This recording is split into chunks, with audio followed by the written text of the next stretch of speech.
సరేగాని నేను సుగుణ గురించి వాళ్ళ కుటుంబం గురించి తెలుసుకోమన్నాను కదా, ఏమైందా విషయం?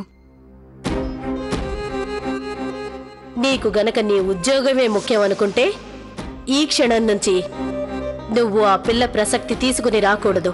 అలాగే ఆ పిల్ల గురించి త్రివిక్రమ గారి ముందు నువ్వు ప్రస్తావించకూడదు. అరే తెలుసుకున్నావా లేదా? అయ్యగారు అది అసలు ఏం తెలుసుకున్నావేంటో చెప్పచ్చుగా. అయ్యగారు అయ్యగారు క్షమించండి, చేయి జారిపోయింది. అయ్యగారు నాకు తెలియదండి, పొరపాటైపోయింది, నన్ను మన్నించండి అయ్యగారు. పైకిలే, మన్నించండి అయ్యా. పైకిలే, చెప్పేది నీకే, పైకిలే. అసలేం జరిగిందో చెప్పు. అయ్యగారు వాళ్ళ పరిస్థితి దారుణంగా ఉంది. ఆ దొరగారు వేసిన శిక్ష వల్ల ఊళ్ళో అంతా వాళ్ళని వెలేశారు. వాళ్ళ ఇంట్లో కరెంటు కూడా తీసేశారు.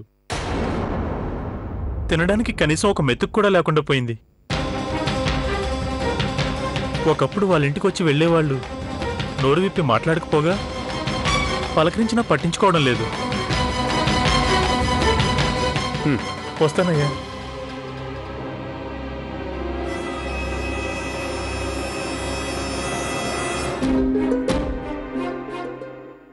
అంకుల్, మీరు సుగుణకి ఆమె ఫ్యామిలీకి ఎలాంటి సహాయం చేయలేరా?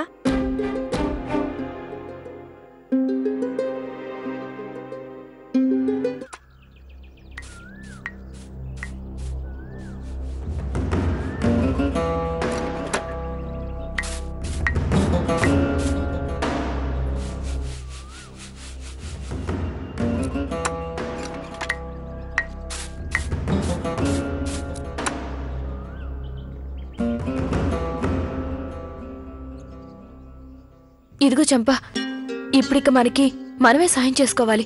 మన కోసం ఆకాశం నుంచి కాసులు రాలబోవు. సుగుణ, పని చూస్తే కష్టమేం కాదు, కానీ అందులో కూడా ప్రమాదం ఎక్కువే. అయితే ప్రమాదమో నీ కుటుంబమో ఏది ముఖ్యమో తేల్చుకో. సునంద అమ్మగారి ఇంట్లో ఏడాదికి సరిపడా ఊరగాయ పెడుతున్నారు. ఇంతమంది మధ్య ఎవ్వరూ కనుక్కోరు.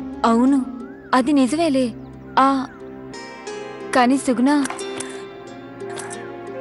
దొరికితే మాత్రం దాని ఫలితం చాలా ఘోరంగా ఉంటుంది.